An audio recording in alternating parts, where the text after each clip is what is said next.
आज के ऊपर कल की जीत, ये है भूले बिसरे डबल मीनिंग गीत।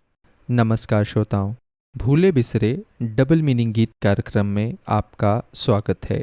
मैं हूं कुमार। आज हम अपने यानी पुराने दौर के जिस डबल मीनिंग गीत की चर्चा करेंगे वो बेहद खतरनाक है।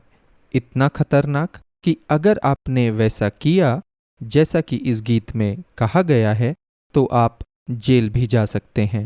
पर यह गीत इतना मीठा है कि दुर्भाग्यवश किसी का ध्यान डबल मीनिंग की तरफ जाता ही नहीं।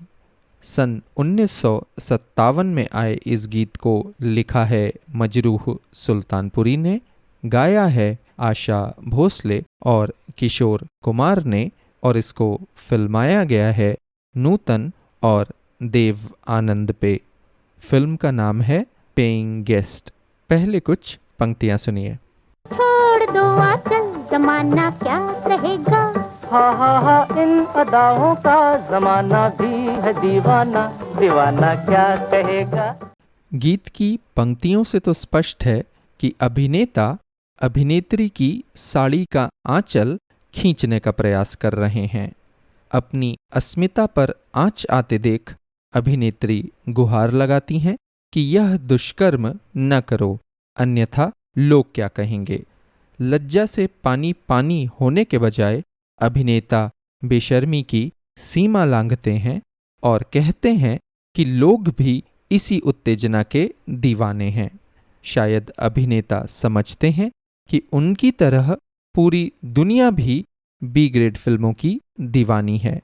गीत में आगे जब अभिनेत्री फिर से संयम बरतने का अनुरोध करती हैं, तब अभिनेता इसे टालते हुए कहते हैं कि मस्ती करने के तो यही दिन है, और वह फिर आंचल खींचने लगते हैं। हो सकता है कि अभिनेता पिछले जन्म में दुश्शासन हों। अब अगर आप अपने मस्तिष्क पर बल दें तो स्पष्ट है कि अभिनेता का प्यार हवस में परिवर्तित हो चुका है और इस गीत के माध्यम से वो अभिनेत्री का चीरहरण कर रहे हैं। अब सोचिए, क्या आपको अंदाजा था कि देव आनंद कभी रंजीत जैसी हरकतें करेंगे? शायद नहीं। अब एक कदम आगे बढ़ते हैं। हमारे बड़े भाई साहब तो यह गीत सुनकर सहम जाते हैं। एक बार बबली भाभी जब भाई साहब को अपनी नई साड़ी दिखाने आई तो उन्होंने मस्ती में साड़ी का आंचल भाई साहब के हाथ में दे दिया और यह गीत गाने लगीं। दुर्भाग्यवश उसी समय भाभी के पति आ गए और यह आपत्तिजनक अवस्था देख उसी साड़ी के आंचल से भाई साहब का गला दबाने लगे।